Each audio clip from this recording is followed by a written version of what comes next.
difference, and he did. In May of 1984, he devoted a week of ceremonies to honor our veterans, and particularly our Vietnam veterans. And the final day, what Reagan did on the final day, on Memorial Day, is the tomb of the unknown soldier had no Vietnam veteran, no remains of an unknown soldier from the Vietnam War. So Reagan had a casket with a flag draped over it, stood in the rotunda for a day, and it was the remains of the unknown from the Vietnam War. Afterwards, there was an Army caisson that went on Independence Avenue, Constitution Avenue, across Memorial Bridge to Arlington Cemetery. All along the way, it was silent, and men and women in uniform stood at attention as that Army caisson and that coffin rode by. And Reagan, President Reagan and Mrs. Reagan were at Arlington Cemetery, and they received that. And then the remains of the unknown soldier from the Vietnam War were interred in the tomb of the unknown soldier.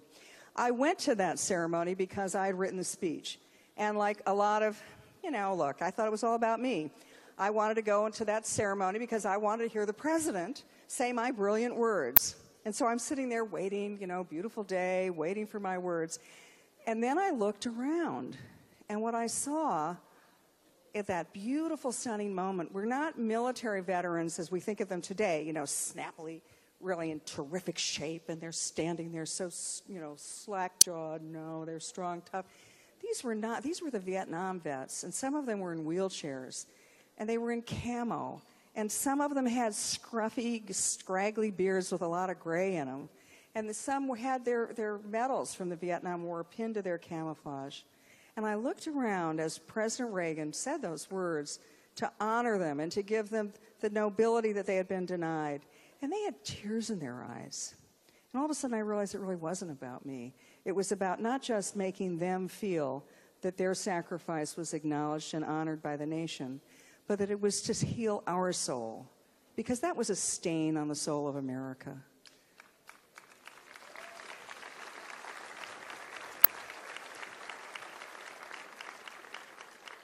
It was a moment that has stayed with me for decades, because I think in that moment, that day, in May of 1984, Ronald Reagan understood that the most important thing about America is that we believe in ourselves again. And until we had owned up to that thing that no one wanted to mention, we would never be whole. About 2 years ago, I was sitting in the green room. The green room at Fox News? Well, that's where everybody hangs around before they go on the air. And you meet the best people in the Fox News green room. And I was sitting there talking to my colleague, Ed Rollins. He had been President Reagan's campaign director in 1984, historic landslide victory.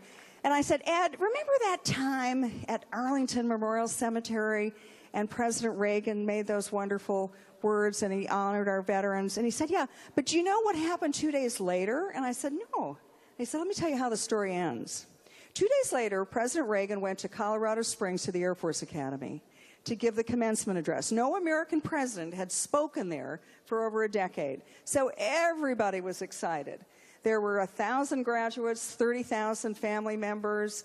I don't know if any of you have ever been to Falcon Field at the Air Force Academy, but it's like the closest place to heaven. There you can see mountains and blue sky. There are no trees, there are no buildings. You just look up and you see the sky. So President Reagan went for the commencement, and he talked to those young cadets about their future and about leadership and about patriotism and how they were going to just do wonderful things for the nation. And he then looked at the program, and he realized that he was supposed to give the first salute to the top 100 students in the class. Now, if you're in the military, if you're an officer, that first salute is the most, you remember it forever, because that's when you go from being a cadet, a nobody, to an officer. And so who gives you that first salute is someone you remember, and you choose carefully who you ask to give that first salute. So President Reagan was scheduled to give the first salute to the top 100 graduates. At that day, next to him was the superintendent of the Air Force Academy, and he said, I see I'm only going to shake 100 hands. And the superintendent said, well, yes, that's to respect your time. And then you can just go off and someone else will give the next 900 their degrees and their first salute. And so President Reagan said, no, I'd like to actually, would it be okay if I did all 1,000? And the superintendent said, well, sure, but it's a really hot day. It's going to take you probably 2 more hours to do that.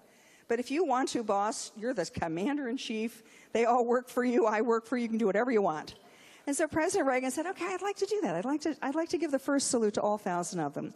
Well, as Ed Rollins tells the story, all the aides went scrambling around to try to rearrange the almighty schedule. And so President Reagan was going to do what President Reagan wanted to do. Well, it was one of the first years that women graduated from the Air Force Academy. So some of the women, after they got their first salute, were so excited they jumped up and hugged him. Everybody had tears in their eyes. It was a beautiful speech. It was being acknowledged that they were going to go off and conquer the world.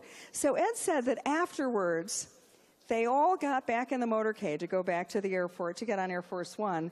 And Ed leaned over and said to the president, you know, Mr. President, that was such a great thing you did. Every one of those young officers is going to remember that for the rest of their lives. They got their first salute from their commander-in-chief. And President Reagan turned to him and said, oh, Ed, I didn't do it for them. I did it for me.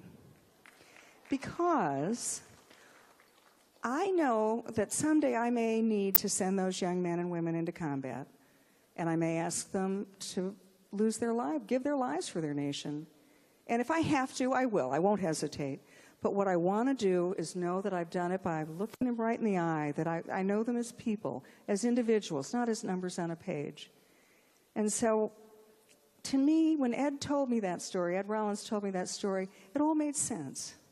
President Reagan had just been to Arlington Cemetery 2 days before and had seen what we had done to our Vietnam veterans, and he healed the souls, not just of them, but of the nation. And then he also, 2 days later, could go and celebrate what makes this country special and great. So what I think of Reagan and what he did and how he changed the nation, I think we all honor him for the prosperity he gave a generation. We're proud of that. We've all lived off of that for 25, 40 years. The second thing is that we all respect him for rebuilding our armed forces and for winning the Cold War without firing a shot.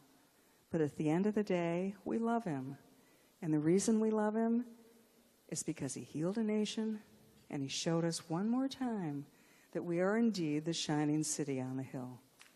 Thank you.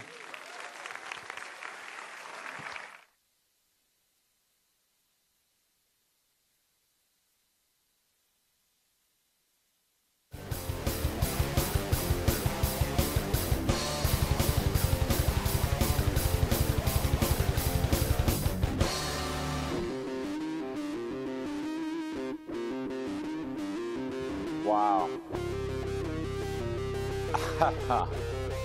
Man. K.T. McFarland, ladies and gentlemen.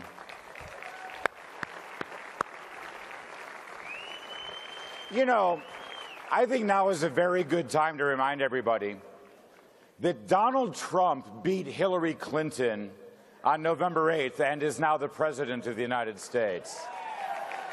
Because, you know, if Hillary Clinton had become our president, we would still have a deputy national security advisor.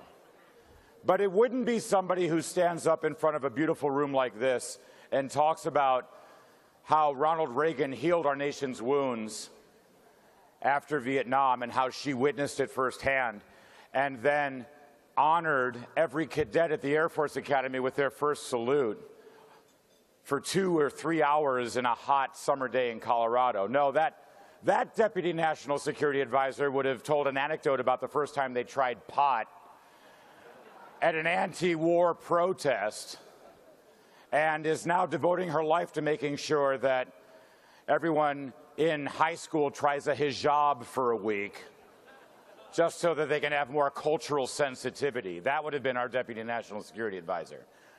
Elections mean something. K.T. McFarland is our deputy national security advisor.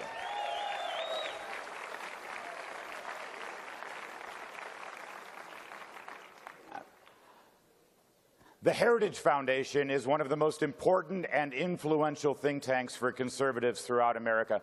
And I can verify this. I'm a talk show host. Let me give you a little bit of a hint, a secret sauce.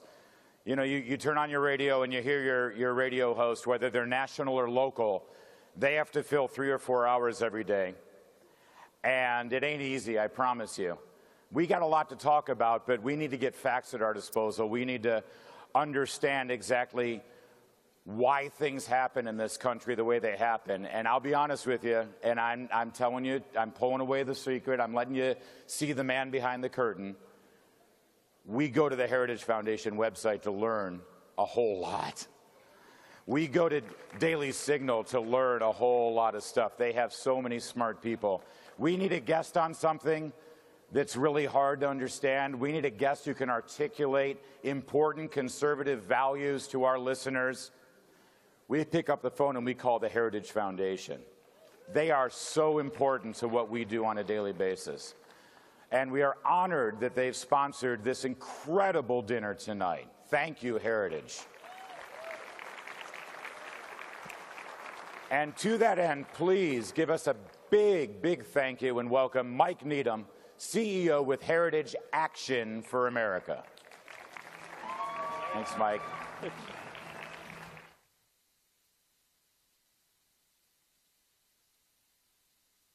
That our movement, the conservative movement, hosts events like a Reagan dinner. We're committed to principles, not personalities, yet we dedicate evenings like this one, to leaders like Reagan. Why? It's because our principles are not self-enforcing. They're bequeathed to us through tradition and institutions, and those do not drop from the sky. They're built and sustained by the work of men like Washington, like Lincoln, like Reagan. The Reagan Revolution was not quite a revolution. Like the founding, it was an affirmation of something timeless, the truths embodied in our founding documents and sustained by Lincoln.